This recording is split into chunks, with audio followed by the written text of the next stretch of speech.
Hi guys, and welcome to week 2 of There's a Boy in the Girls' Bathroom. It's an absolutely fantastic book and I hope you guys are enjoying it as much as I did when I read it. It was a real delight to read through a lot of your diary entries as you got into the mind of Bradley, really thought about his feelings and what he'd been through during the day. Jeff and Carla were the other two characters that were sort of mentioned quite a bit, and Bradley's not sure of Carla with her fun shirt and her no rules in her room, so I think she's definitely going to be an interesting character, and we'll learn more about all three of them as we read the next few chapters. Now, this bit here just reminds us that we've got some audio that you guys can listen to, or there's a PDF version because I know some of you would prefer to read it.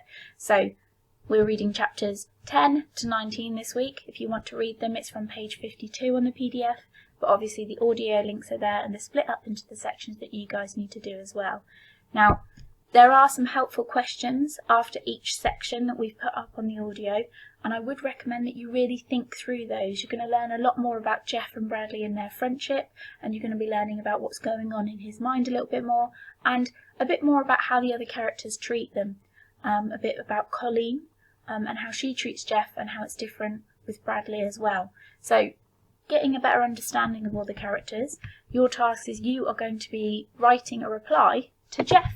So Jeff has sent in an email. It says, "Hello Year 5, it's Jeff here. I'm writing to you because I'm in a bit of dilemma at school at the moment, and I could really do with some good advice. When I first started the new school, I tried really hard to make friends with Bradley. I felt really sorry for him. The kids were really mean about him, and so was the teacher. I realised after spending just one day with him, he's not a regular kid. However, because I started to hang around with Bradley, no one else really wanted to speak to me, or when they did, they were mean. Robbie was always calling me fish nose. As I spent more time with Bradley, I realised that he didn't like being treated like the thick kid in the class, so I even asked him round to mine once to help me with my homework. What a joke!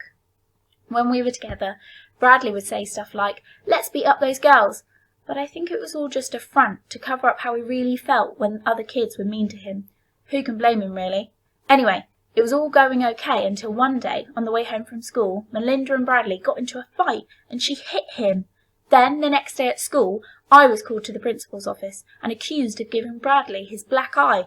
Of course, I told him I hadn't, but I really don't think the principal believed me for some reason. After that, some rumours must have spread pretty quickly that I punched Bradley, and that was when everything began to change.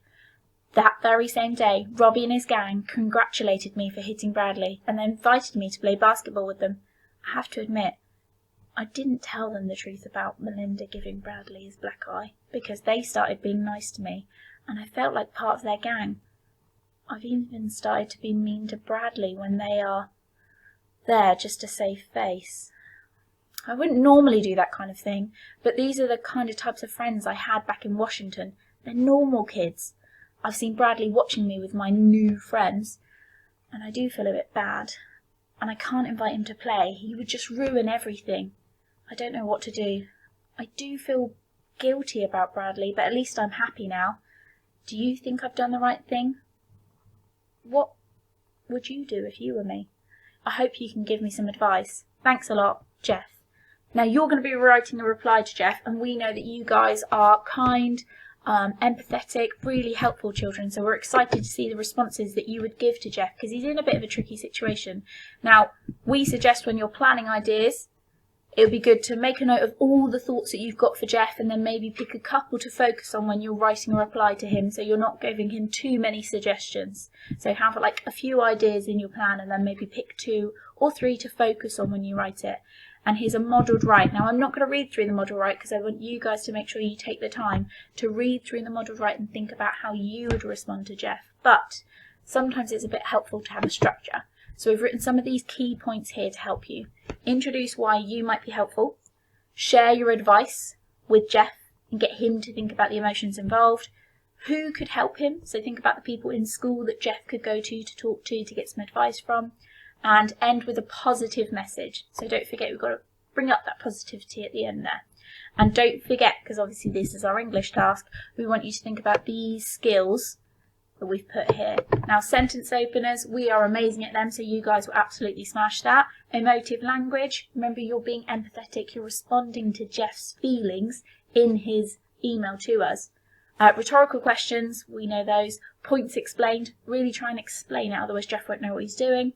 informal chatty because you're writing an email reply. It's not like you're writing to Mrs. Dimitrovich, it's like you're writing to a friend, so it's a little bit more. You can use slang, you can use contractions like can't, didn't instead of did not. And a variety of punctuation, which you guys have been absolutely smashing lately, so keep that up. And last but not least, paragraphs. Don't forget tip top or top tips, as some of us have said. If it's a new time, a new person, a new topic, a new place, or someone speaking, then you're going to start a new paragraph, okay? Keep thinking about why you're starting those paragraphs. So that's the English for this week, guys. I hope it goes really well, and I'm really excited to see what you guys email in. Don't forget, y5@harrisonprimaryschool.co.uk, and good luck and really enjoy it. It's such a good book. Okay, guys. Bye.